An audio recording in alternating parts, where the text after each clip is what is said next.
Russia cut ties with NATO. The military alliance angers Moscow after expelling its diplomats. We look at the heart of the dispute and where it could lead. I'm Jafar Hasnan, and today's newsmaker is the tension between NATO and Russia.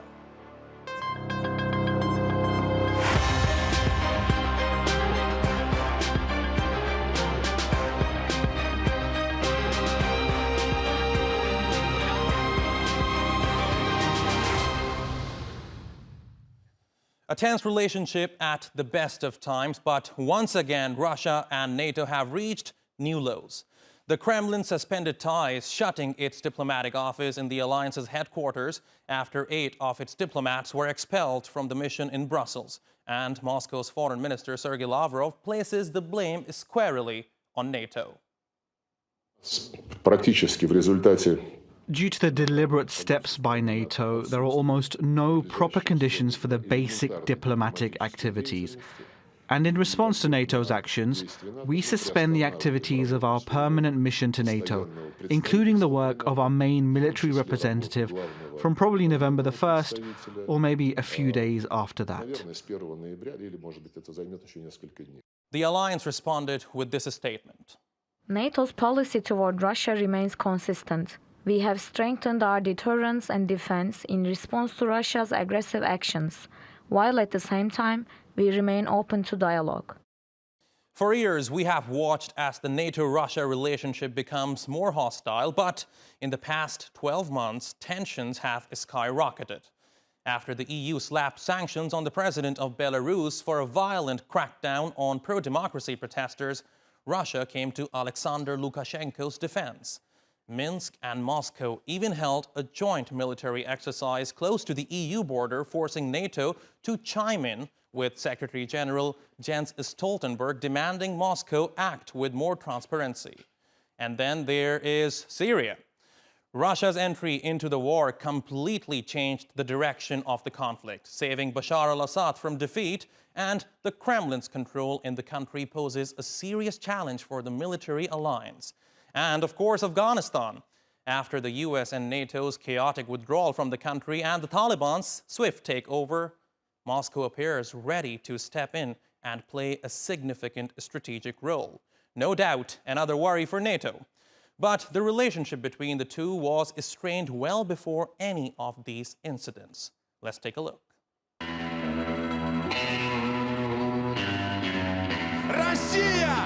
The relationship between Russia and NATO crumpled after Moscow's annexation of Crimea in 2014. It's widely condemned by the international community as an occupation. This is Russian President Vladimir Putin earlier in March, celebrating the 7th anniversary of what Moscow calls Crimea's reunification. Сказать, что мы готовы жить в новых геополитических условиях. Более того, мы рассматриваем наших соседей не просто как соседей, близких по географии. Мы рассматриваем народы этих стран как братские народы, готовы подставить им плечо и локоть для того, чтобы обеспечить развитие. Russia hasn't shied away from playing a major role in its neighborhood or beyond. In recent years, Putin and the Russian government have been publicly named as aggressors by NATO members for everything from election interference to spreading disinformation about the coronavirus. And the UK government says Russia remains the most acute threat the country faces. After 4 years of the Trump administration's fractious relationship with NATO, the new US administration says it wants to revitalize the alliance, and it's put the Russian government on notice. Putin seeks to weaken the European project and our NATO alliance. He wants to undermine the transatlantic unity and our resolve, because it's so much easier for the Kremlin to bully and threaten individual states than it is to negotiate with a strong and closely united transatlantic community. Natalie Pahanen, The Newsmakers. To discuss this further, I am joined now from Rome by Marc Ozawa. He's a Russian affairs researcher at the NATO Defense College. Eleonora Tafuro Ambrosetti is in Krasnaya Poliana. She's a research fellow specializing in Russia at the Italian Institute for International Political Studies. And George Szamuely is in Budapest. He's a senior research fellow at the Global Policy Institute and author of Bombs for Peace, NATO's Humanitarian War on Yugoslavia. Thank you very much to all of you for joining us today on this program. Marc, let me begin with you. This is certainly not the first time Russian diplomats have been expelled by NATO. It happened in 2018 as well as a result of Salisbury nerve agent attack. So tell me, what is different this time? I think what is different this time is that NATO has initiated this process after considering the profiles of certain individuals that were part of the Russian delegation to NATO. Technically, Russia is still a partner of NATO and has a permanent delegation and representation in Brussels, as opposed to what happened after Salisbury, when there was sort of a crescendo of activity and agreement around attributing the events in Salisbury to Russia and what should be the appropriate response. All right, George, let me come to you. Now, the accusations are not new, like I mentioned earlier. So why suspend diplomatic channels? The relations between Russia and NATO were already at record low.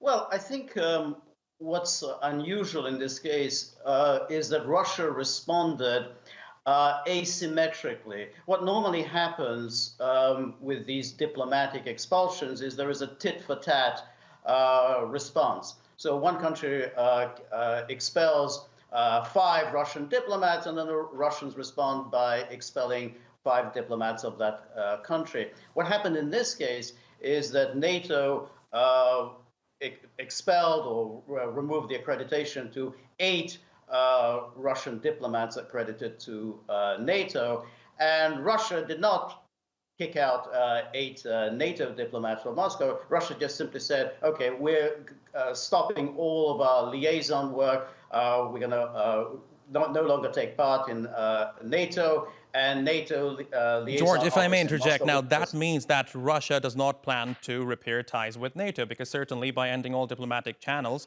there are no chances for Russia to repair ties with NATO anymore. I wouldn't have said that. I would say that what the Russians are saying is that if you want a serious dialogue with us, then treat us with respect. Don't say, oh, well, we will talk to you about the issues we want to talk about, but whenever you raise issues that you want to talk about, we'll just tell you to butt out. And Russians have now said this repeatedly, that we're not here at your beck and call to talk about what you want to talk about. You know, we have our security concerns, and you need to address our security concerns. So if the NATO powers decide that, yes, they are prepared to talk with respect, then I think these ties can be mended. But as that spokesperson, NATO spokesperson that you quoted, she did the classic formula. Well, we'll maintain dialogue, but in the meantime, we'll go on condemning Russian aggression. Russia's just not going to play that game anymore. All right. Now, treat us with respect. Eleonora, does NATO not treat Russia with respect?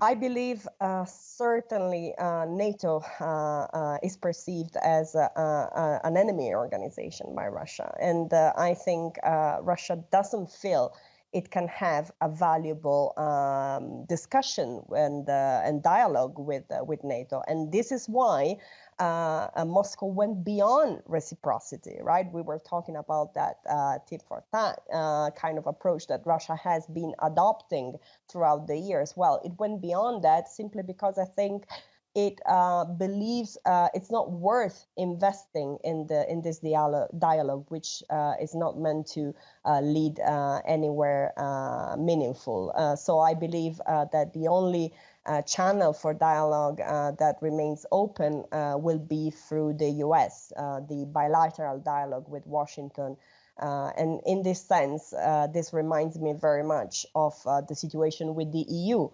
We don't have a EU-Russia official dialogue. We are left with the bilateral dialogue with EU member countries. Right, and this is something the Russian foreign minister has also said, that NATO is not interested in equitable dialogue. Marc, let me come back to you. Now, this issue of Russian spies keep popping up after every 2-3 months. Tell me this time, what evidence do you have that those Russian diplomats were undeclared spies? Well, I do have to say that whatever I say these are my own views, and I'm not speaking on behalf of NATO. And here at the NATO Defense College, we're sort of an academic arm of the organization. That being said, this is all pretty recent. And, the identification of intelligence officers is usually not something, the inner workings of attribution and identifying spies is not something that is made open in the public. So the evidence that I have is what the announcement that NATO has made.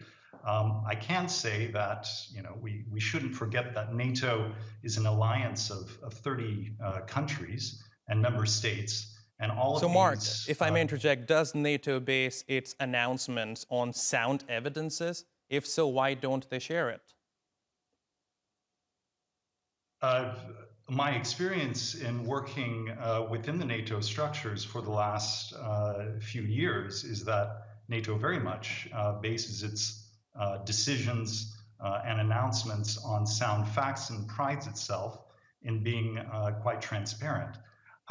I wouldn't be surprised if more details came out about exactly what sort of evidence was available, but all of the member states, they do intelligence sharing within NATO. So in order for this decision to be made, it would have to be quite convincing to all 30 member states. Right. Now, George, from what we heard from Marc, it sounds that NATO always bases such announcements on sound evidences. So, if true, tell me, why do you think Russia feels the need to use its diplomats to engage in covert operations?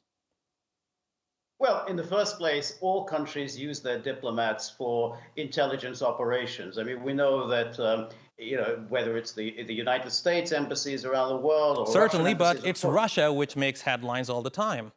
Well, exactly, because it's always an easy whipping boy whenever there's any problem, whether it's high energy prices or anything else. Let's blame it on Russia. I wouldn't say that NATO has a track record of presenting sound evidence. We've had innumerable accusations against Russia during the past few years, interfering in this election, interfering in that election, using chemical weapons against the Skripals, using chemical weapons against Navalny. We've heard all of these accusations. We have never been presented with any evidence of this. And the Russians have said, show us the evidence. If you'll show us the evidence, we will conduct an investigation. But if you don't, we won't conduct an investigation. So, and I think that's why the Russians are really fed up with it. They're just tired of constantly being the whipping boy, constantly being accused of something by the West. The most recent example is, of course, the issue of gas prices in Europe, which for some reason, not because of the incompetence of the European authorities, it's the fault of the Russians. So I think the Russians are just saying, we're tired of all of this. All right. Now, Eleonora, I want to broaden the discussion a bit. Tell me, what could be the possible political ramifications of the latest escalation of tensions between NATO and Russia on the broader region? Well, of course, you have already mentioned the military exercises that have been taking place in the European neighborhood. You referred to Zapad 2021 with Belarus, and I think the most immediate ramification will be increasing militarization of the neighborhood. So both parties, both Russia and NATO and NATO NATO countries, especially Eastern European countries such as Poland, will continue asking for more military exercises and to build up their military capacity. So, of course, the unfortunate consequence of this deterioration will be further militarization of the European neighborhood. And don't forget that many conflicts are still ongoing and unresolved, and primarily Crimea and Eastern Ukraine. So this is definitely not a welcome development. Absolutely. Now, Marc, given your expertise, are you hopeful that there will be a time when ties between NATO and Russia will be repaired? If so, what do you think Russia needs to do at this point in order to win back the trust of NATO? Unfortunately, I'm not very hopeful about an improvement in NATO-Russia ties, at least not in the near to midterm. If anything, we're still sort of observing more of a downward trajectory and deterioration of relations. And the recent events with the revocation of the accreditation of the Russian representatives and Moscow's decision to, at least for the time being, to shut down the military liaison office in Moscow, this is sort of a continuation of a pattern. If things can change, well, you asked me what Russia could do in order to improve and to start to help build trust again with NATO. I think that trust building is an incremental process. It takes time. Probably the appropriate first step would be to reconvene the NATO-Russia Council, which hasn't convened since last year. There's an open invitation to Russia to return to talks. Russia has not accepted that invitation for a variety of reasons, which some of which are understandable. There's the uncomfortable issue of Ukraine, which tends to be a showstopper in NATO-Russia discussions. But the further this escalation develops, the riskier the situation becomes. And I think it would be worthwhile for both sides to come back to the Council and to have some frank discussions. All right. Now, George, NATO does not seem hopeful. And this is the kind of rhetoric we are getting from Russia as well at this point. That certainly means that we might be heading towards another Cold War. Well, I think we're already in a Cold War. I think, to attempt to answer your question, can things improve? I think the first step would be an improvement in bilateral relations between certain NATO member states. Now, so when we come first of all to the Biden administration, well, it's kind of talking out of both sides of its mouth. I mean, on the one hand, yes, it renewed the New START treaty and talks about, well, we need to work out on common problems like cybersecurity, and yet it talks out of the other side of its mouth, denouncing Russia, authoritarianism, threat against democracy, aggression, and so on and so forth. Something similar is going on in France as well. Again, Emmanuel Macron has repeatedly said that he wants to improve relations with Russia, but then something always happens and he has to fall back. Unfortunately, I think the next German government, which is likely to be a kind of a center-left government, will not be interested in any real improvement with Russia. I think they will move away from the Merkel policy. So I think right, but George, unlikely. if I may interject, for relations to improve, Russia also has to do its part. One of the conditions put forth by NATO back in April 2014 in order for the communication channels, the operational channels to resume between NATO and Russia was for Russia to withdraw from Crimea. Would Russia ever meet that condition? Of course not. No, that's out of the question.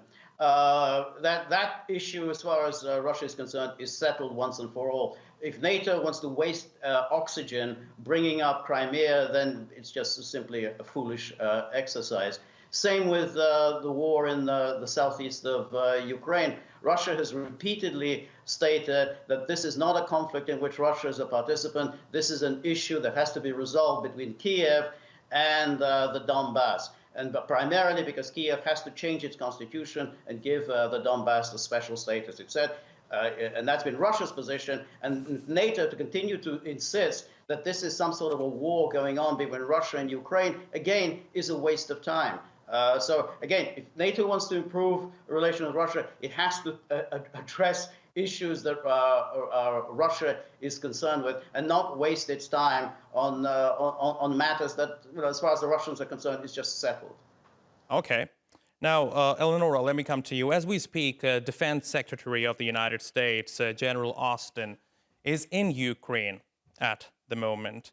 And do you think the timing of his visit to Ukraine rings any bells? Well, it's definitely a way to position himself in this context. But you know, the same happened recently with Michel and von der Leyen visiting Kiev and declaring that Russia is a party in this conflict. So for sure, there is some unity in this context, and this is what bothers Moscow most. Moscow, as George was saying, insists it's not part of the conflict. It's just a mediator, but the Western partners rather think it's a party in this conflict. So unfortunately, I also believe that the Ukraine conflict will remain a serious obstacle for the resumption of relations. And just the positions of the Western Bloc, the NATO bloc, the EU, the US, and on the other hand, Russia, seem to be not possible to conciliate. All right, and now I have a very important question for you, Marc. To what extent do you think the fact that US and its NATO allies faced a defeat in countries like Afghanistan has played into this latest escalation of tensions between Russia and NATO? Because certainly there was a power vacuum in Afghanistan after the US withdrawal, and lately Russia has been filling power vacuums, for example, Syria. So do you think these latest escalation of tensions are a byproduct of the power struggle between the United States and Russia? No, I don't. I think that the events are intertwined insofar as they're taking place in the context of international politics and international relations. Yes, NATO was involved, had a presence in Afghanistan, and the fact that Russia may be, and we're not quite sure that that's the case, to what extent they will be active in Afghanistan in future. But I don't see that as being strongly intertwined with NATO-Russia relations. The key factor is really Ukraine, what's happening on NATO's borders, and the point that Eleonora brought up, that we're really talking about two different worldviews. Okay, Marc, you made your point. We're in the dying seconds of the program. George, I do want your views on the same question. What are your thoughts? Yeah, I agree with Marc. I don't think Afghanistan is a particularly thorny issue between Russia and the West. I think Ukraine is a thorny issue, and I think NATO expansionism, NATO exercises in the Baltic, NATO exercises in the Black Sea. I think Russians feel very threatened by this. and above all, American military presence in Poland. These are the issues that concern Russia. NATO is, of course, talks about Ukraine, but there, the Russians have made their feelings plain, and that I think is just simply a waste of time. But that's where the thorny issues between Russia and NATO are in the East, but not in Afghanistan. All right, with that, we'll have to wrap up this program. Marc Ozawa, Eleonora, Ambrosetti, and George Szamuely, thank you very much for talking to us here on The Newsmakers. We really appreciate your taking out the time. And thank you for watching. See you next time.